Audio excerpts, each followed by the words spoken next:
Alright, to give you a better understanding how to apply the scaling system here, I'm going to reveal one of my successful campaign. So this is the artist design. I got this idea after looking for Pinterest. I had seen this apply very well to writer's niche, and I was sure this phrase is not trademarked, so I asked my designer to create a new design and sell it to the artist. So when I started this campaign, I was still testing out my system. It is after this campaign is where I really iron things out.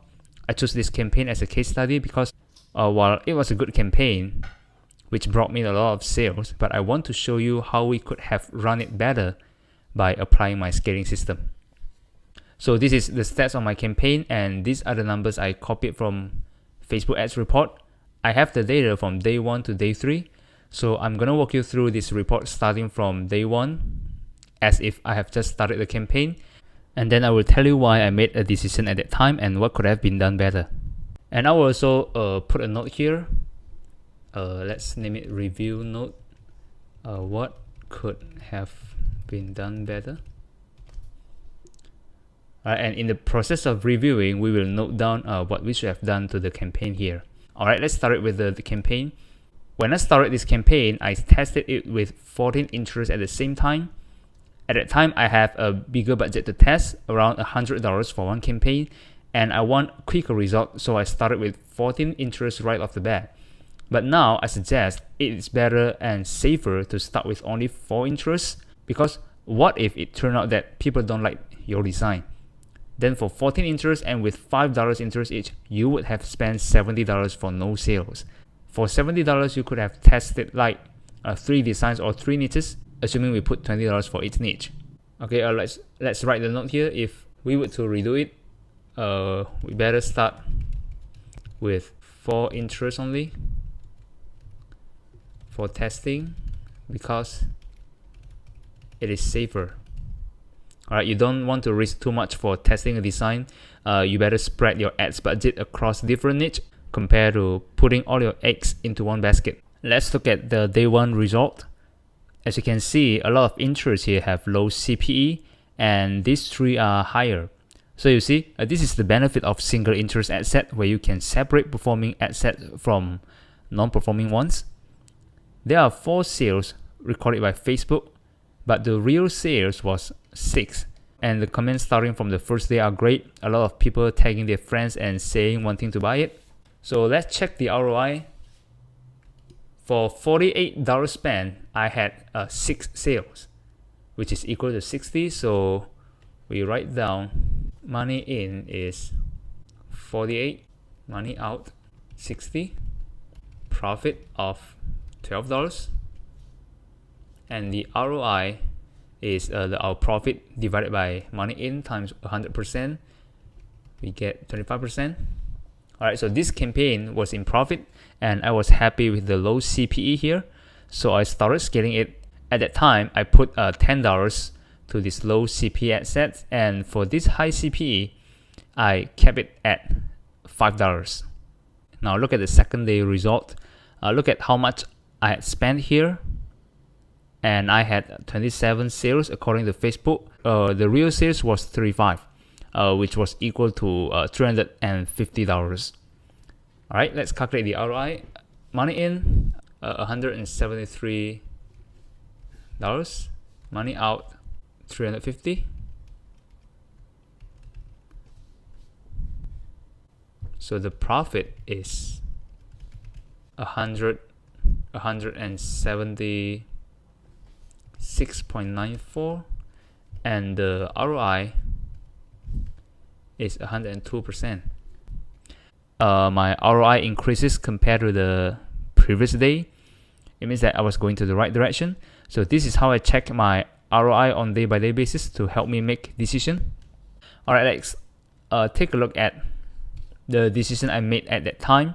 So at that time, I haven't finalized the system here of putting a $10 ad spend increase on every 1 sale increase. So the scaling method that I ever learned before this was in doing bulk interest, which teach you how to keep scaling up as long as the overall campaign is profiting, and slow down when the ROI is starting to drop, and scaling down when ROI is dropping fast. I had not yet found a system for single interest like what I did. So I just kind of based on intuition, alright, since the ROI is increasing, well, I want to put each of these low CPA assets to $50. But I was also afraid of losing the money if I put too much for the ads, because 10 performing ad sets and times $50 each is equal to $500. So I thought, what if after spending $500 I didn't get the sales as expected? I could also risk losing money. So at that time I used Teespring Analytics to help me make decision. So I checked for the sales reported by Teespring Analytics and found that some interests here are reported to have sales. The one that was reported to have sales, I put it at 50 daily budget. The one that did not, I put it at 20. Except this one here, I put it at 30 because even though this is reported to have sales in Teespring Analytics, but the CPE cost is very high, so I put it at 30. So you see, the decision I made was more or less based on guessing. There is no way to measure, but if I could redo it, the way I do it is using the system here and just scale accordingly to the sales number. So if I were to redo it, I would not put it at 50, I would put it at 20, since there was 2 increase in sales. I write it next to it. And this one, I will set it at 30. And this one, 30, 30. This one, 10. Alright, just calculate the increase in sales and put the budget accordingly. This one, 40. This one, no increase in sales, then I will keep it at 5. This one, keep it at 5. This one, 10, 5, and 5. Alright. So let's go to our note here. What could have been done better? Apply scaling system, putting ads budget for each interest according to their sales. Alright, now go to day 3. There was 81 sales and we have spent 629. The real sales for day 3 is 101. Let's calculate the ROI again. Money in 629, money out is 101, so 110, and the profit is 381. So the ROI is 60%. If you look here, there was a huge drop in ROI on the 3rd day. I think it's because the way I set the budget too high on the 2nd day. When I apply the scaling system, I rarely got such a huge drop in ROI because the ad spend I set is always based on the movement of the sales. Let's check what I did at that time. At that time, I put all this into 50, which is not good. If we were to redo it, I would put it, alright, let's do it quickly. So this is 3 to 7, 40, this is 20, 70, 70. Alright, remember to check the maximum audience as written in the guideline here. We should set a maximum daily budget according to the audience size. So for the interest number 4, the maximum the audience is 54,000. So the maximum we should set is only 50, though the sales increase is 7, right?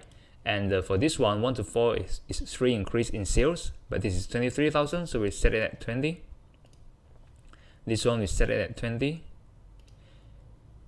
And this one 60, 20, 10, right? When we get here, some people might ask like, Albert, I understand that you set a $20 cap here because of your audience size 22,000, but yesterday when you set at $50, you get 10 sales, which is not bad, right? Then why should I put a cap here? My answer to this is, yes, I know, but what if after putting $50, there's no sales?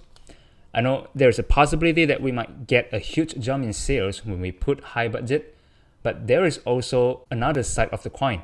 there is possibility that you won't get sales, which will result in drop in the ROI, or even worse, losing your money, right? So it doesn't matter if we put the cap here. Remember that the cap here is to make sure that we don't force the frequency to rise too quickly, or which will result in higher CPE. As long as we keep running the ads, we will reach the audience anyway. So the scaling system I teach here is that we set the budget accordingly to the movement of the sales. In other words, the movement of the market. And we cannot go wrong if we follow the market. And I hope it makes sense. Alright, we go to the note here. What could have been done better? Check the audience size and set the cap or maximum budget for the ad sets. Alright, let's check the interest below here. We have spent $20 and there's only one sale here. I should not have killed it. I should have set the budget to $1 and wait for a few days to see whether there are sales coming in. If not, then I can kill it. And then for these two ad sets, I should not kill it too early. This is still in testing phase where we have to wait until $20 spent. Right? For the testing phase, we have to check the sales after $20 spent. Because I think we get more accurate data after $20. Our ad spend is still below $20. It is too quick to decide that an interest doesn't work. Let's put our review note here. Should have set the budget to $1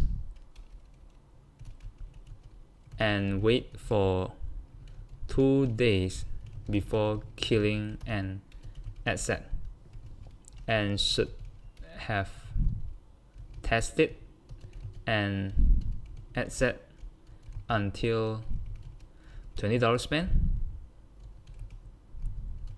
before making decision. Alright, I hope you learned something from this video. I hope by showing you my past campaign, which I made some mistakes not following the guideline here, and after doing review about it, I hope it will give you a clearer understanding of how to apply the scaling system here. In the next video, we will go into part 2 of scaling, which is using lookalike audience. So see you in the next video.